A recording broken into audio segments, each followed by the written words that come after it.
মনোমুগ্ধকর দৃশ্য উপভোগ করছেন দর্শনার্থীরা, সবার চোখে মুখে উচ্ছ্বাসের ছাপ। খ্রিস্ট ধর্মাবলম্বীদের সবচেয়ে বড় ধর্মীয় উৎসব বড়দিন উপলক্ষে স্থানীয় সময় মঙ্গলবার গ্রিসের রাজধানী এথেন্সের কাজিয়া স্কোয়ারে জড়ো হন হাজারো দর্শনার্থী ও বাসিন্দারা। ফানুস ওড়ানোর পাশাপাশি ছবি তুলে নিজেদের মতো আনন্দ উদযাপন করেন তারা। এদিন পরিবার পরিজন, বন্ধু, আত্মীয় স্বজনদের জন্য প্রার্থনা করেন আগতরা, শান্তি কামনা করেন যুদ্ধবিধ্বস্ত ইউক্রেনের বাসিন্দাদের জন্য।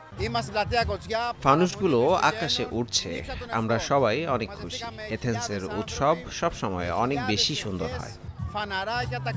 পুনরায় চালু হওয়ার পর ধর্মীয় রীতিনীতি অনুসারে ক্রিসমাসের প্রার্থনা হয় ফ্রান্সের নটরডেম ক্যাথেড্রালে। 2019 সালের ভয়াবহ অগ্নিকাণ্ডের 5.5 বছর পর প্রথমবারের মতো সেখানে উপস্থিত হতে পেরে খুশি খ্রিস্ট ধর্মাবলম্বীরা।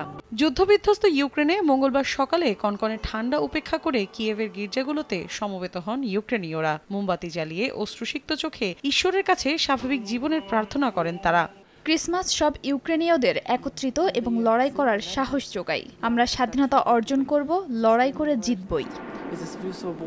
ইতালির ভ্যাটিকান সিটিতে বড়দিনের উদযাপন শুরু হয় ধর্মযাজক পোপ ফ্রান্সিসের হাতে। প্রার্থনার উদ্দেশ্যে সেন্ট পিটার ব্যাসিলিকা গির্জায় সমবেত হন হাজারো মানুষ। এ সময় বিশ্বে চলমান যুদ্ধ, আগ্রাসনের শিকার হওয়া মানুষের কথা বলে দুঃখ প্রকাশ করেন পোপ।